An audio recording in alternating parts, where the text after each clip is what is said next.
Can you help? Can you help me? Can you help? Self-Helpless! Can you help? Can you help me? Can you help? Self-Helpless! Can you help? Can you help me? Can you help? Self-Helpless!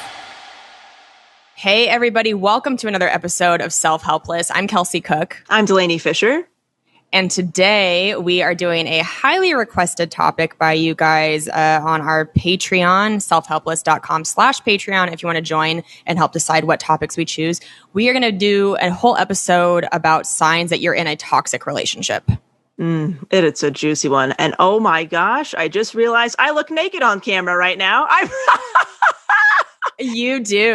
Wow, you actually look fully naked. Let me just pull my dress up. I promise I am not naked. I am in a strapless sundress. Oh boy. And I'm also, it's so funny because the last few episodes, if you are watching the show, I have been in like a different corner of a different room every time because I'll talk about it later. In the process of moving, I'm staying with family. So I'm in my little sister's room right now. If it's looking like an LSD jungle, that's what's happening in the background. There's a lot going on back there. Yes. So we do have a quote for this episode. Do you want to plug tour dates before we talk about quotables, Kels? Yes, so excited to keep these tour dates going. I'm going to be headlining the Blue Room Comedy Club in Springfield, Missouri, August 5th through the 7th, and then Comedy Off-Broadway Comedy Club in Lexington, Kentucky, August 12th through the 14th. The Comedy Fort in Fort Collins, Colorado, August 20th through the 21st. And then Copper Blues Live in Phoenix, just got that date, that weekend added for our Phoenix Helpsters, September 4th through the 5th. Appleton, Wisconsin, September 16th through the 18th at Skyline Comedy Club. Oh my God. Such a mouthful. Yay! Please go to that's just like what's coming up. There's still so much more through the end of the year. So go to kelseycook.com, get those tour tickets. Oh, this is like such a tongue twister.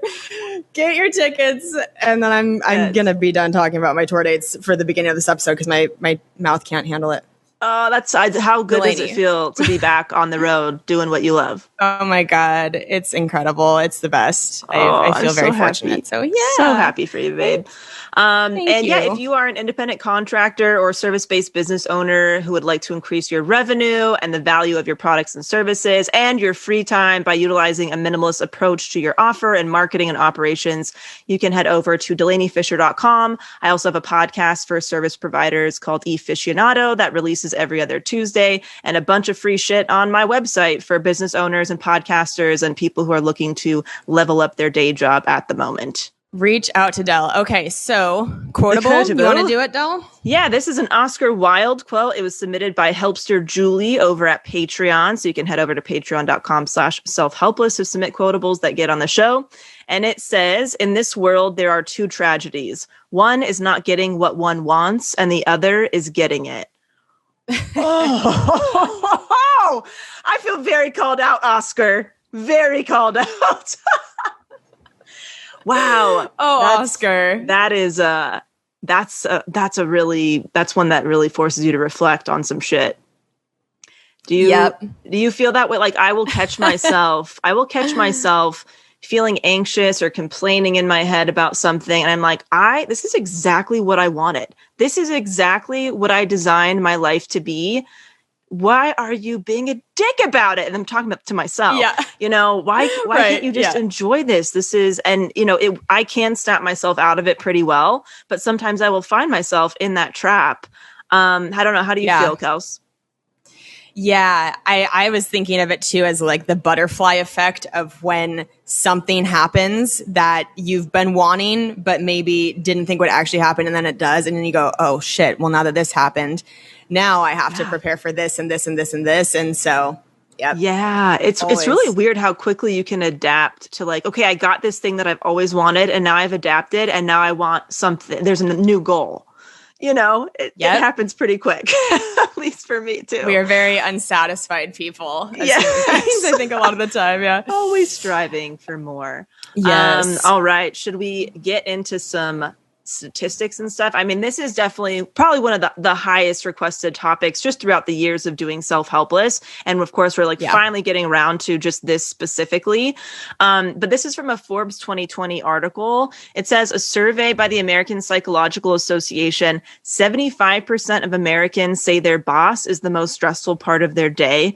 Ooh, that's a high percentage. That's a high percentage. And then toxic friendships are all too common. 84% of women and 75% of men report having a toxic friend at some point. An average of 80% of Americans have experienced emotional abuse. So this is happening to most people in some way, shape, or form, whether this is a friend or a romantic relationship or a coworker, boss, family. You know, there's some emotional abuse, manipulation happening probably at some point in your life. And I think it's so helpful knowing what the signs are, because it can be very subtle and you don't know really it's abuse. And I know, you know, for me personally, it's not something I'm still super comfortable talking about in a lot of depth, but I've definitely been in a couple situations, romantically and platonic, a couple of things that it even took me a long time to admit to myself that it was abuse, you know, that it was manipulation, that it wasn't okay. And I think that's hard when you have to kind of come to terms with that, you know, you've been susceptible to this and why is that? And then also, this is for me, I'm not saying for everybody, but for me, I had to really look at what's my responsibility and part in this? And why didn't I have better boundaries for myself? Why did I allow some of this to happen? Or why did I not speak up? And just trying to figure out how to kind of build those things, you know? Right. So yeah, this is going to be very interesting. I think also it's something that you're told is a really good trait growing up to see the best in people. Yeah. And I feel like I've always seen the best in people. And sometimes that can fuck me over because I will ignore red flags or I will see somebody's bad behavior and go, well, maybe it's a one-time thing, or try to give people the benefit of the doubt. Yeah. And we've mentioned it before on here that it's rarely a black and white situation in life. Nobody's ever like completely bad or completely good. Right. And if you're somebody who tends to focus on the good in somebody, it can get easy to be sucked into toxic situations. Totally. And I think there's a happy medium. And I know we've talked about this on the show before where sometimes something really is an isolated event or incident. And, you know, you work through that. And then sometimes it is a pattern. And so I think I've become very aware where I will give somebody the benefit of the doubt if it happens one time. And then if it seems to be a pattern, then I kind of think that, okay, I might need some boundaries around this area and kind of go from there. So I think, it's kind of figuring out what you need to do for yourself and what makes you feel good. Yeah. You mentioned... You still look so naked to me, by the way. I know, I have to hunch over to be close to the mic, but I'm like... The clip for this episode is going to be very interesting. Yeah, people are going to be like, wow, they're getting very clickbaity. They're just nude. Because if you, lean forward for a second. Yeah. Oh my God. And you look naked too. Wait, what are you wearing? That's what I'm saying. I just put all my hair forward to cover my, look like. Perfect. Humaira, if you could just snapshot this screenshot right here. Oh my God. It's like, did Delaney join that commune finally? She finally did it. That's her new bedroom behind her. Oh my God. There's vines on the wall. Oh my gosh, dude, that's so funny. Well, I think you kind of touched on this already, but I feel Kelsey and I are probably just going to go back and forth through different signs and stuff that, you know, are on the internet and personal kind of experiences and stuff like that. But I think you kind of touched on this where I have felt that if I'm constantly making excuses for someone's behavior, that can be kind of a warning sign where I'm usually saying, oh, they mean well, don't take it personally. They've been through a lot.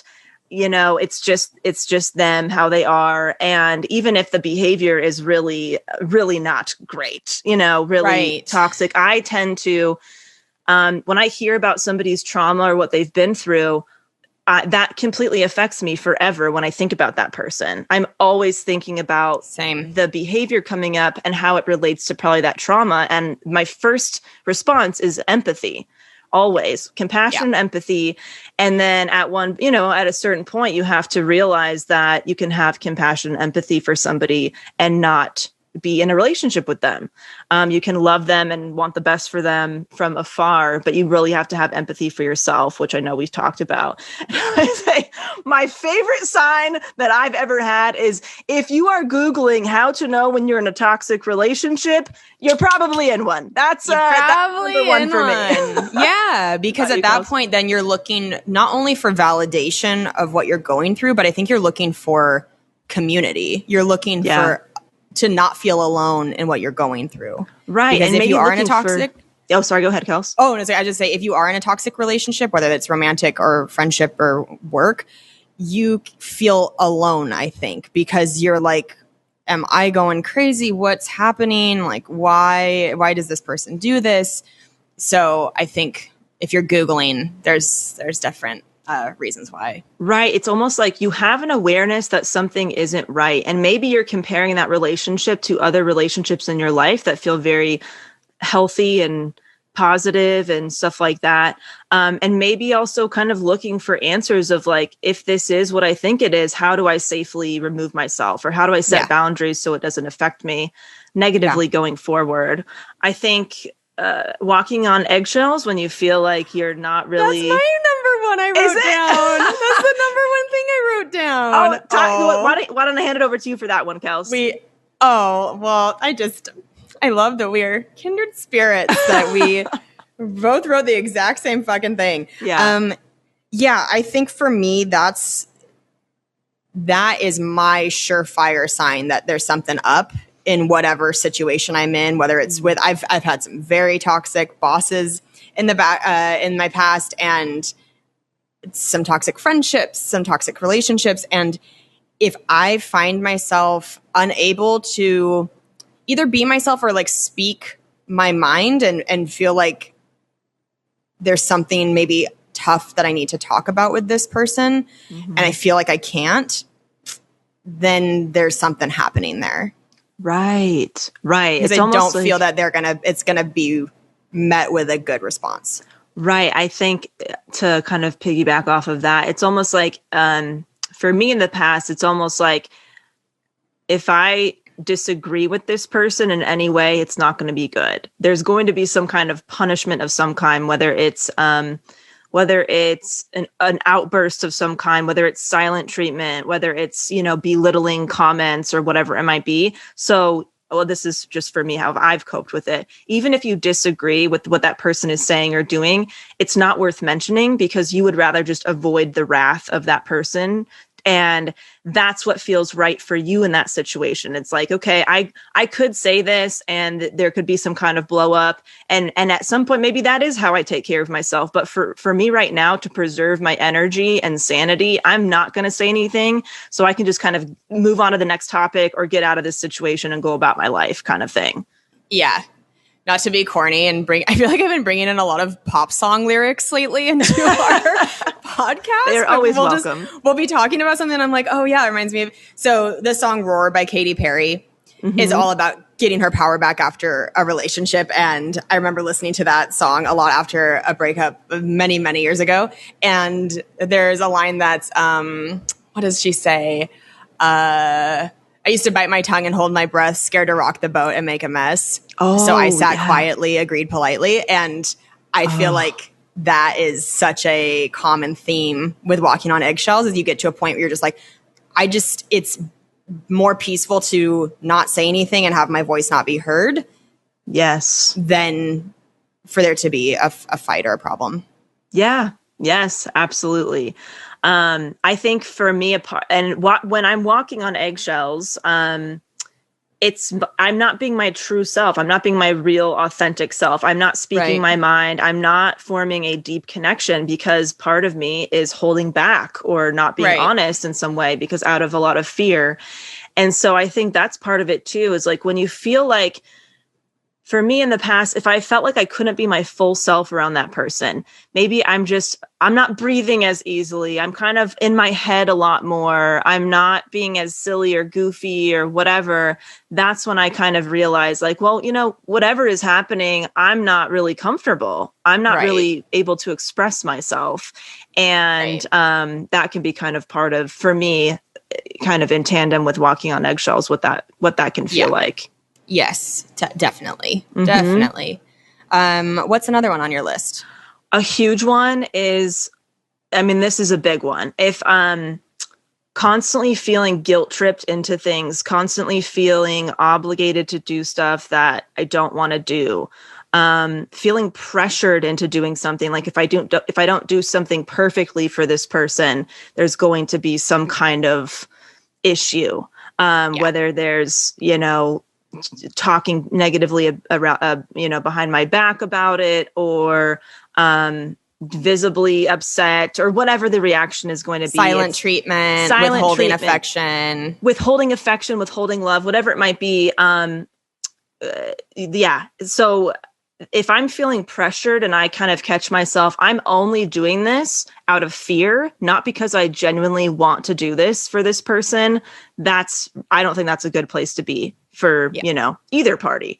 Right. So that pressure, like if I'm feeling that pressure in a relationship, I'm usually like, this is not a good fit, because, so many relationships I have are no pressure. No pressure, right. Simple, very, very freeing. Yeah. So I think as I've gotten older, especially, and this podcast, we've been doing this for 4 years. It's all about personal growth and reflection and all of that. I start just taking stock of who's in your life and who makes you feel really good and gives you energy, and who depletes your energy and it doesn't feel very good. And I think that's just a part of it as well. Next one on my list is you are afraid to tell your friends about this person's behavior. Oh, that is a good one.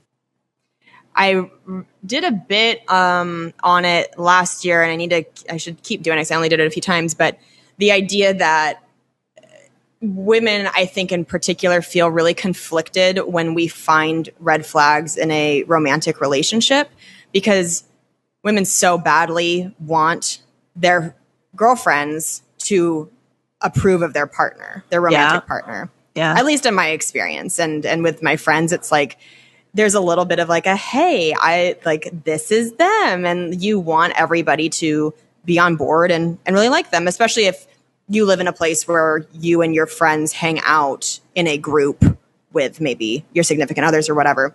So if you start to see red flags, you want to be able to confide in your friends to talk it out and be like, hey, what do you think about this? But once you tell a friend about a particular red flag, you can't ever untell it. Right. Then they know it, and it can change their opinion of that person forever. So the bit I was doing on stage is like, once you see the red flag and you tell your friend, you can't put it back in the box. It's like, it's just like out there, you put it in the ground for forever. And then you either as a friend or your friends, depending who it is in the situation, decide, okay, is this something I, as a friend, I'm going to think about always, or like kind of go, oh, this is something that person can maybe work on, or they can work through as a couple. But if you find yourself censoring what the experience actually was that you had with somebody or are currently having to make them sound better to your friends than maybe they actually are, or that you're actually being treated like, that to me is a really big red flag. Yeah, that is such a good one. I think a big one for me too, especially as I've gotten older, is if I don't like the person I am when I'm around that person, that's a problem. And that's kind of going back to like being, not being your authentic self. But if I find that I'm not like sticking up for someone who's being talked about in a negative light because I'm fearful of doing so, or I'm keeping secrets or lies or something for somebody, or I don't know, like I'm involved, like I know something about some kind of weird manipulative plan, that makes me feel like this is totally not in alignment with the person that I want to be and the values that I have in other relationships. And so I think that's a big one too. When you feel like you're not really proud of yourself in a situation, I think that can be really tough too. That's such a good one. That's such a good one. Yes. And, obviously like, it's something where I want to take responsibility for my part of these things too. Mm-hmm. And I'm not saying like, no, don't want to victim blame at all. But I think there are things that I realized and I probably could have done differently in hindsight a lot earlier. And I think it just took me a long time to get courage to leave certain situations. So I think that's a big one. For me as well. Definitely. Yeah. And that kind of goes in line with if you're around somebody and they're, if you are spending time with somebody and really majority of what they talk about is negative things about other people, don't think you're the fucking exception. You are the rule. If they are talking about everybody in their life negatively, you have to know logically that when you are not around, they're doing the same thing to you or about you. Yeah. And I think you kind of, if you're close to somebody or whatever it might be, you kind of like hold out hope that that's not true and that you are the only person on the planet that they're not saying things about. But I think we all deep down know logically that's really not true. And our emotions can kind of get in the way of that as well. Absolutely. So that's a big one. If they're smear campaigning a lot, you're part of that campaign. You're not around for it. And if you feel that goes along with what you're saying, if you don't really feel like you can be your authentic self, if you feel that in order to have successful conversations with the person that you have to participate in that, the whole idea of communication accommodation theory, it's like, well, this is the topic right now, so I guess I'm going to talk about this with them. It's so easy to get pulled into that world. And I think the older you get and the more comfortable you get with yourself, you should feel more comfortable going like, hey, like, let's talk about something else or just like changing the subject naturally. Right. And not really necessarily giving into that sort of constant negativity. Not to say like nobody's fucking sunshine and rainbows all the time. And of course, like you call friends or your significant other or whatever. And sometimes you are like, ugh, this shit's happening and it sucks. But if it's like a chronic thing where when you're talking to somebody, they're always being negative or shit talking or whatever, and if you get off the phone call and you feel like you need a shower, you're just like, ugh, like that just felt dirty. Right. That felt dirty. Then something there. Absolutely. I think a big thing with what we're talking about today is our patterns. Like if you are seeing this over and over, if it's chronic, then that's, I think, a big thing. Right. If you feel like, this is for me as well, if you feel like you've had the same conversation or you've been hearing the same things for a really long time, in anybody tuning in, this could be for a year or years or decades. If you feel like you're having the same conversations over and over and the person is having the same kind of patterns, and you just feel exhausted by it, and they keep repeating those things without actually trying to like problem solve or like being open to solutions, I have kind of learned that it kind of feels like wasted energy or effort to be of support in that manner, because it really, all it is draining your resources and time and energy, versus a very different experience when you have a conversation with somebody. They're going through a rough time, because we all do. But then there's a point where they start taking steps to maybe change their situation that they're not happy with or whatever it might be.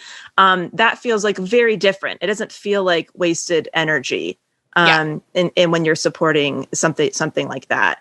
That's another pattern too, having the same conversation or the same topic is coming up over and over, can feel, just kind of confusing. That's on my list too, is actions versus words. Right. This becomes such a big thing for me as I've gotten older, is watching somebody actually do something instead of just talking about doing it. Right. Right.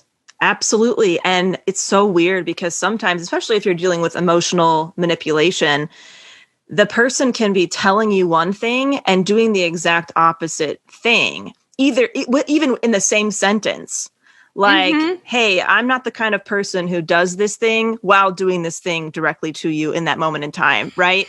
Yeah. Or saying one thing and doing an opposite thing behind your back. I've even been in situations where somebody will tell me something that somebody else has done to them, and then finding out later they were the person doing it to that person. So it's really, really strange, what I think they call cognitive dissonance, right? Where it can be very confusing, and you really have a hard time deciphering what's real and what's not. Right. Yeah. And wanting to give people, if you see the best in people, wanting to give people the benefit of the doubt, wanting to give people some time, right? Because sometimes people will say, I'm going to do this thing, and you kind of set a timer in your head of like, okay, I hope that by X amount of time they will do it. And then sometimes that date comes and you check back in and they have an excuse. And you go, oh, well, I mean, that sounds valid. So, okay. And then you get into a cycle of date extensions, of pushing a date back, pushing, not like a literal romantic date. I mean, like a calendar date in your mind of, is this going to happen by then? Right. And before you know it, sometimes that just does not happen. And somebody's been, Yes. Another thing I think is a big one is if you feel like things that you are sharing with somebody in confidence, you're confiding in somebody about something, if those things are taken and exploited in front of people, that's a really big sign that that person is not trustworthy. They really don't care about your well-being. That's a big one. I mean, that's like such like an obvious, like, hello, red flag. Right. Big red flag. And so that's something where if you share something that was meant for that person, and it was maybe something sensitive or something, whatever, that you're going through, or something about your family that you're just not comfortable sharing with people you don't know very well or whatever. And at every opportunity they can, they mention it in front of people. They do something, they make a comment to you, and then you have to explain yourself about the thing. This is one that friendships come to mind more for this, but also, I mean, absolutely can be applied to romantic relationships. You're putting in more effort. If you find that you are taking the initiative more, or kind of like being the one to invest more energy and thought, to me, if that's a consistent pattern, that's not always a great situation. Yeah. I've had, and it's like, you guys here on the show know, I've had some of my best friends for like 25 years, like very, very long time. And I want to point out, I think there's a difference sometimes if somebody's just truly like not a phone person in general. I've learned that there are just different communication styles, and it's not indicative of somebody's amount of love in the friendship or anything like that. But there are other times where you can tell, like, this isn't a person that it's like they're just not the best with their phone. They just don't care as much, and they're more into taking than giving. Then you know. Yes, absolutely. Just feeling like you're being controlled, where I feel like in these past situations where I just feel like I don't have any options, even though logically I really do.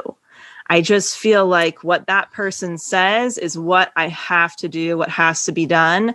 And even though, logically that isn't true, it hasn't ever felt that way. So there's like this illusion of not having a lot of options when it comes to the situations or things, the actions that you might be doing or taking that don't feel like a good fit.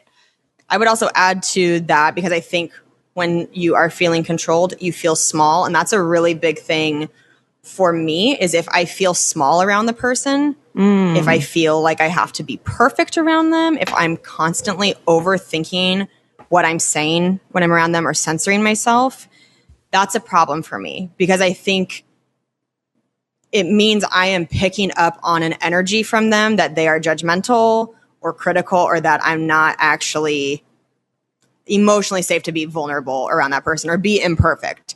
So Yeah. I become that very small version of me, which is kind of like a very just take away any quirkiness. It's just like I'm going to be very just basic and try to not do anything. What am I looking? I just feel like when I'm myself, I'm really goofy and silly. Yeah. And when I feel like I can't be that way, I just shrink. Yeah, it's like if you're contracting yourself instead of like feeling like you can breathe and expand around that person. And that makes a lot of sense. Yeah. Another one is just pathological lying. If they lie, right? Some of yours make me laugh because it's like if they share a very large secret that you ask them not to share, probably red flag. If they are a pathological liar, hey, maybe a sign as a toxic relationship. Not great. It's so funny because some are so subtle and some are so in your face. Yeah. But when you've been when you've been kind of conditioned, especially if it's like a long-term relationship, even the stuff that should feel so in your face, you can make excuses for. Right. If they've committed murder, probably a red flag. If they are beheading people in their garage, probably not great. Probably a time to find somebody else. Yeah. But yeah, the lying can just be about anything. They're lying about, having this kind of appointment when it's really this kind of appointment. It could be very trivial things that they're lying about, but there is consistent lying there and you've been present while it's happening and you've seen that. That's something that is just kind of, I think that's kind of giving you a hint about other lies. Like you're seeing some of the smaller lies maybe, or even some of the big ones. Right. And I think that's just kind of, I think that dissolves trust. That can really dissolve trust pretty quickly. Cause then you kind of think, well, what other stuff are they lying about that I'm not kind of around to know or see or hear about. Right. Yeah. And of course there's like really big ones too. That are very obvious, but still can be very challenging. Like I was in a romantic relationship, and I feel like I took a lot of responsibility for this relationship because I truly did not know what was going on.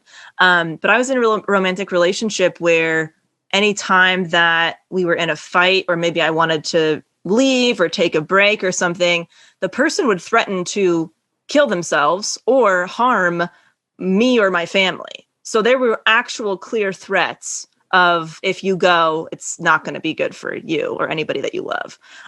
So that's one where you feel like, and I was a lot younger. So I'm thinking, this person's has a lot of going on. There's trauma here. They don't mean it.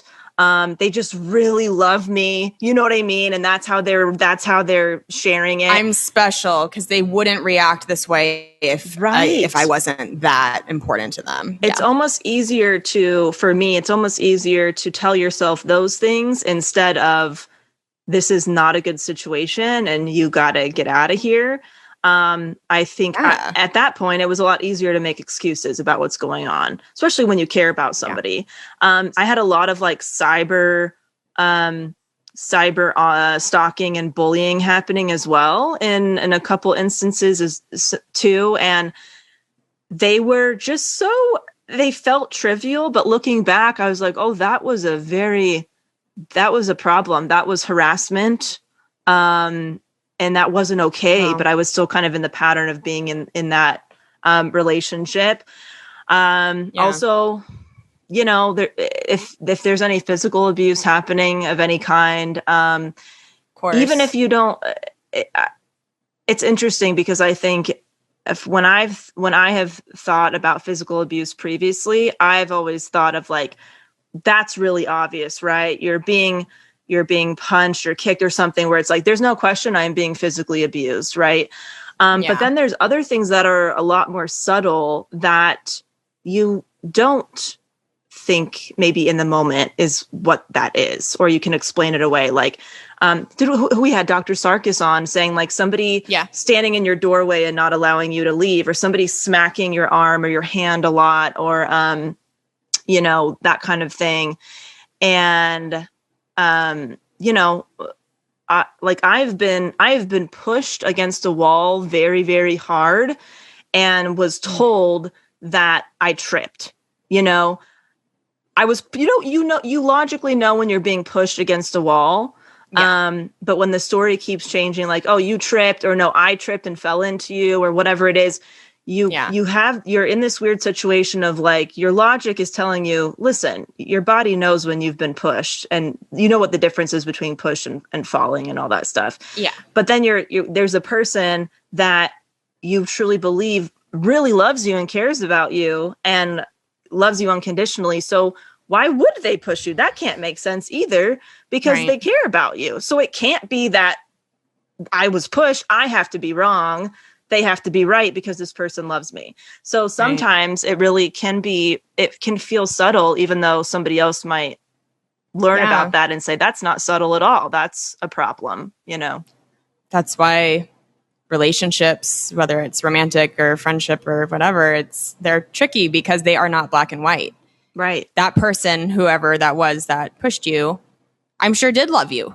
And yet they also were capable of doing that. So it's... Yes. A lot of gray area. What do you do? Yeah. And I think you're looking at the full person. You're looking at all the good times and the shitty times, but it can be really hard to separate when you have a lot of love and memories and stuff.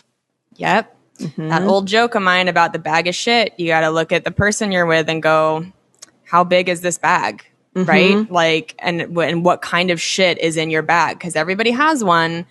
Nobody's perfect, but some bags of shit, it's like a carry-on bag. And other times it's like you have to pay to check it, and it's over the maximum weight, and there's explosives in there, and it's craziness, like you really have to evaluate what you're willing to deal with. Right.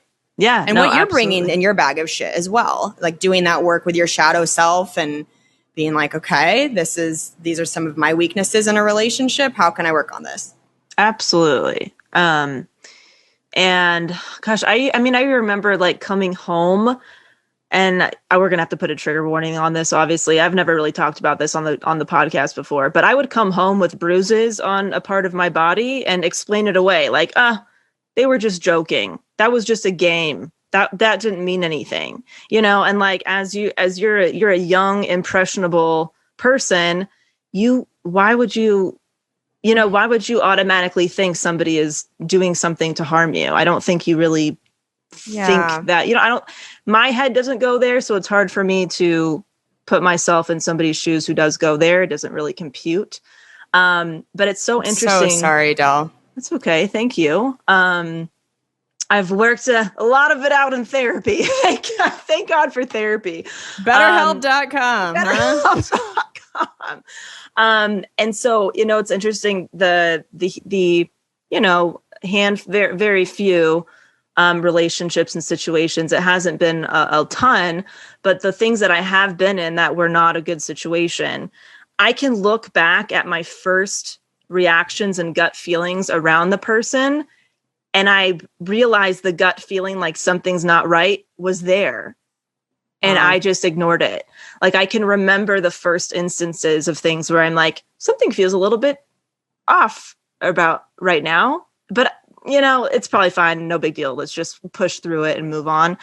And so that's interesting that even as a, younger person, you still might be noticing things, but I think it's easier to dismiss stuff. And now, now that I'm in my 30s, I am very ultra aware of my gut reactions and stuff to things. And they really dictate a lot of how I live my life, my decisions, who I'm around, all of that kind of stuff. Yeah, absolutely. Yeah. Yeah. Also, I know because depending on, what episodes you've tuned into, we got the gaslighting one coming out soon. We've done some on NPD now. I'm sure there'll be many others, but, things have been touched on as far as like, if you feel like you're being manipulated in the sense that you're feeling like you're being pinned against somebody else a lot, that's kind of a weird thing. Or if you feel like you're being isolated away from people that care about you. I just remember instances of being told something about somebody that I was very close with, that I loved, and finding out later that person was being told a totally different thing. And so we were both being lied to dislike each other, to kind of isolate us away from each other. And that's really interesting because all it took was a conversation to realize that was happening. But why would you think to have a conversation with somebody? You would just kind of take it at face value that, especially if you're a young person, that this person doesn't really care about you. So why would you say, I'm going to go have a conversation with that person and see if that's true? I don't think that wasn't my go-to. Of course, it's very different, now. And then if they are upset when you are getting close to other people, if you find that when you have a romantic relationship, maybe this is a friendship or a coworker or anything, if you find that you having other friends is an issue for them, you having a romantic relationship is an issue for them, there's jealousy or weird sabotage going on, and that's not healthy. And or if you're in a romantic relationship and that person doesn't want you to have any friends. Yes, exactly. It's like, if it's not like, the more the merrier, have as much. I mean, Kelsey, I want you to have as much love and support in your life as you want. Thank you so much, Delaney. I wish the same for you. Hey, no problem. A big one that I can think of looking back to in some of these instances is nothing ever felt simple. Like no event, no outing, no conversation, nothing felt easy. It just like we could just be going out for coffee and it would be like, the person like can't find their wallet and then we're fighting on the way to get to coffee. And then we get to coffee and they spill their drink and then nothing ever felt simple. Yeah. And everything felt really hard and took a lot of effort. Yeah. That's a good one. But yeah, anything else? Kels, on your end? That's my list. Okay. I'm sure we could also go on and on about it, but those are the main things I wrote down. And thank you, patrons, for wanting this to be an episode. And I hope it's helpful. I feel like these sort of episode topics in particular can really hit people when they need it. And we hope that that's the sort of thing that helps you on this show, is that maybe you needed to hear this episode during a time where you're feeling like, hey, I need a sign. I think I'm in a toxic relationship. And then maybe our episode pops into your feed and you're like, oh shit, this is what I'm going through. So we're here for you. We hope that you are having healthy relationships in your life and all that good stuff. But yeah. Absolutely. And if you want us to continue this conversation and send things in as well that we didn't cover that you noticed, that could be helpful. This will probably be an ongoing topic, I'm sure. Yeah. All right. So, Del, you have an iTunes review of the episode, right? Yes, we do. This one is from Heather Anita G. It says, recovering perfectionist, loving this podcast. And it says, in true perfectionist fashion, I have procrastinated far too long in writing this review because I wanted to do it justice. There's so much that can be said, as this podcast has helped me through many tough times. I originally found the podcast years ago by searching for minimalist tips and quickly fell down the rabbit hole of listening to all their great episodes. They connect with the audience by each utilizing their unique personalities to share various self-help tools in a funny and non-judgmental way. I had the great pleasure of seeing them all perform comedy at Delaney's special. Oh my God, that's very sweet. And was also able to see Taylor and Kelsey 2 other times. Thank you all for being the friends I never had and for reminding me of my self-worth and strength. With love, Heather. That's so cool to think that we all met Heather. That's neat. Yes, Heather, that's so nice. Very Thank you. nice. Oh, your review made me want to come say hi.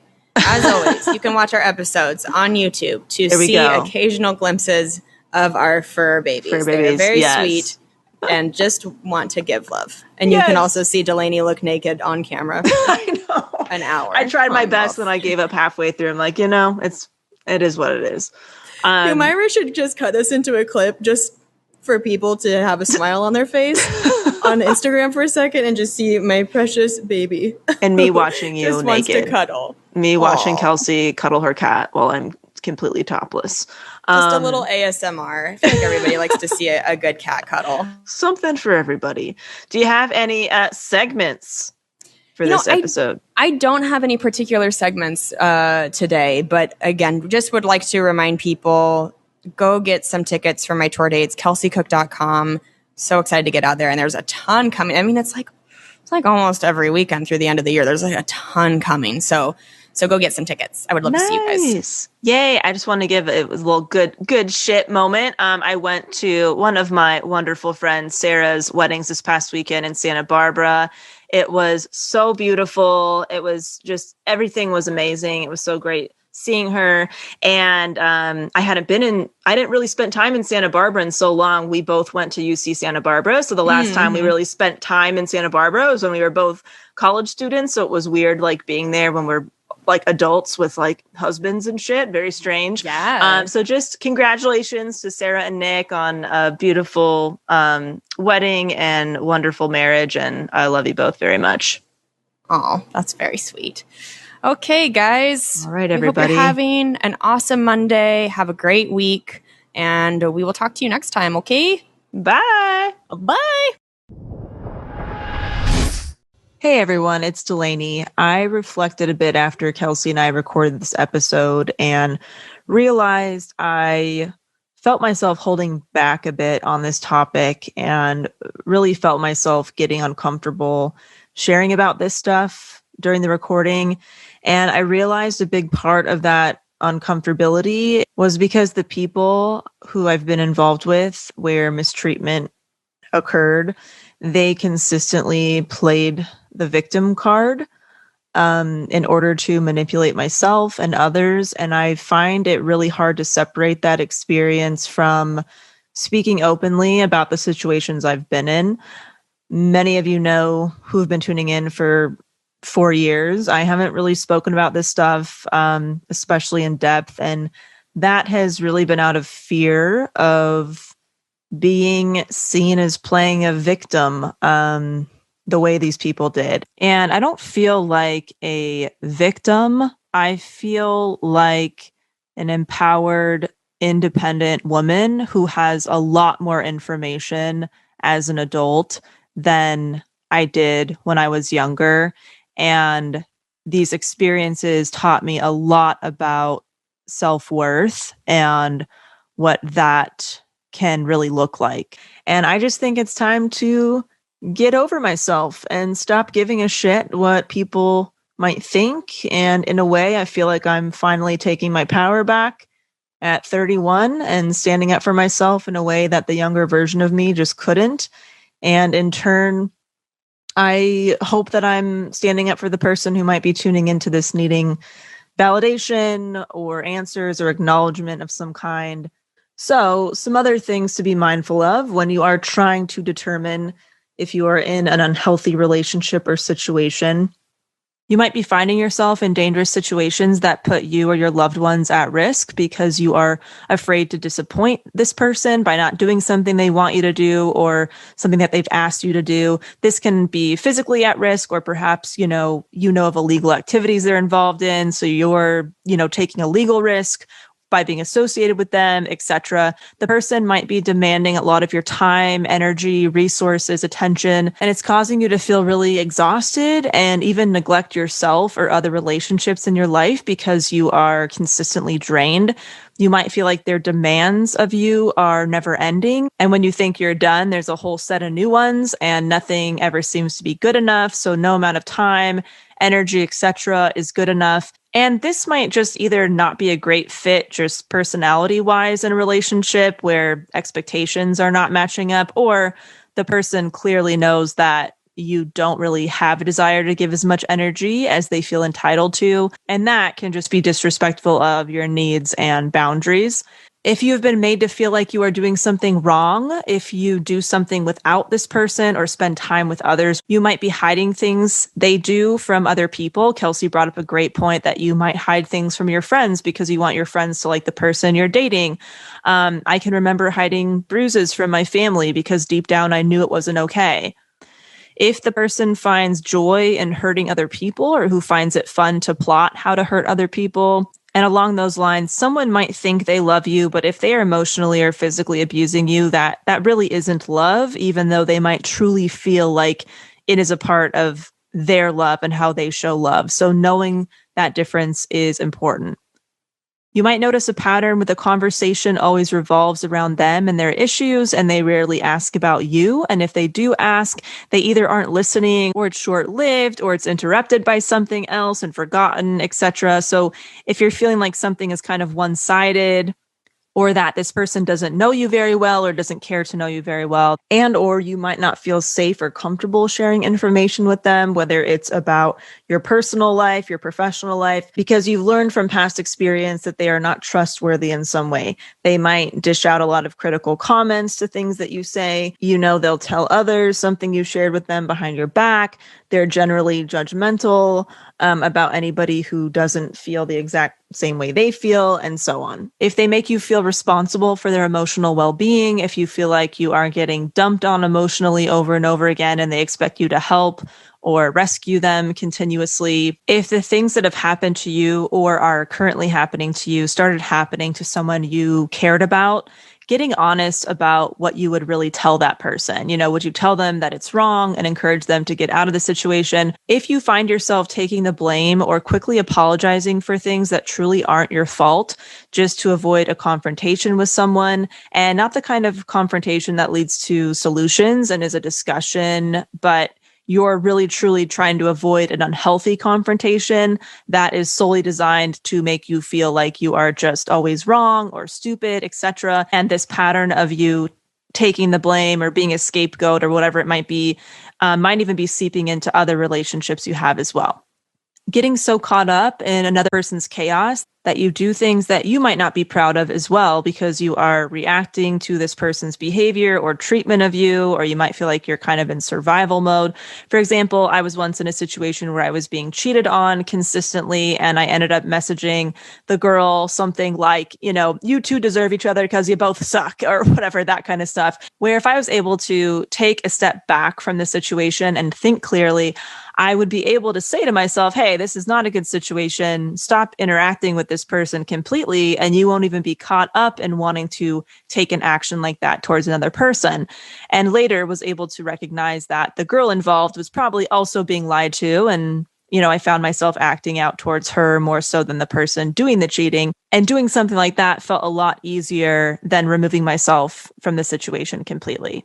You might find that the person makes your big events and or milestones about them by either causing a scene or wanting to be the center of attention in some way, or wanting to control the situation. You might get out of a relationship and discover that many other people have had to leave or distance themselves from the person, and you might have feelings, kind of feeling, I don't know, a little dumb for falling for stuff, and even upset or regretful that it seems like other people were able to see that it wasn't a good situation pretty early on and were able to set boundaries pretty early on, and you weren't. I just want to say you're not dumb. Like Kelsey said, seeing the good in people can be a really great quality, but it's good to be mindful about when your want or need to see the good in someone becomes a detriment to you. And all you can do is learn from the situation and take better care of yourself as you move forward.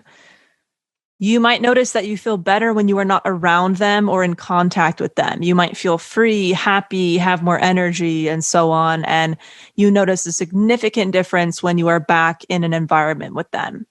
Honestly, addressing the behaviors you have been around or even picked up yourself as a result of being involved in a relationship like this that you need to remove or improve upon that do not serve you. This can happen when you've been conditioned to tolerate or participate in certain behaviors. So evaluating yourself is important so you can have healthy, happy relationships with others and moving forward. If you are constantly hearing comments like, oh, come on, you're so sensitive, or oh my God, you're not fun anymore, or so-and-so is a pathetic loser, etc., directed at you or other people to try to excuse, cover up, or distract from the person's behavior or their treatment of other people, or the person dishes out a lot of belittling comments. These comments can be about really anything. They might be about your interests, your appearance, the stuff you own, other friends you have. It can literally be about anything. Their behavior is destructive to themselves, you, others. There might be neglect, fraud, stalking, theft, lying to law enforcement, continuously getting fired for reasons they brush off, driving under the influence a lot, etc. you feel having them in your life is a liability. If you are leaving a lot of situations feeling like, ooh, that could have been really bad, or I'm really lucky that nothing horrible happened, the person seems unable to admit fault or take responsibility for mistakes or for their actions. And on the rare chances they do apologize or it seems like they're taking responsibility, it can be traced back to a manipulation of some kind, whether they were trying to get you to do something for them or get you to stay in the relationship or get you to feel sorry for them and so on. The person might consistently remind you of everything they've done for you or how long they've been in your life, whether this is directly or indirectly reminding you of the loyalty that you should have to them. And this can get confusing because the person may have objectively done a lot for you in different ways, but it doesn't excuse or cancel out abuse. And there are other people who do a lot for you or would do a lot for you without the harmful aspects of the relationship. There are obviously a lot of different signs, and people behave these ways for a lot of different reasons, whether they were neglected or abused themselves, mental illness, and so on. But it doesn't excuse anything, and you don't have to stay if you can leave safely. And then I just want to list some hotlines for you. This is from Verbal Abuse Journals, is the site that these are listed on. The first one is the National Domestic Violence Hotline. So if you feel frightened or uneasy about something in your relationship, you can call 1-800-799-7233 or 1-800-787-3224.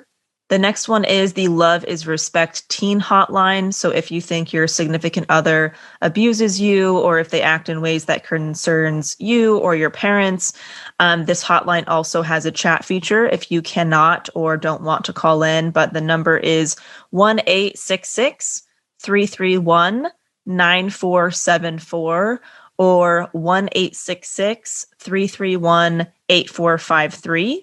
And the last one is the RAIN hotline. This is for sexual abuse, verbal abuse, and domestic abuse. Their number is 1-800-656-4673. Again, hope this episode helped someone out there, and we will talk to you soon.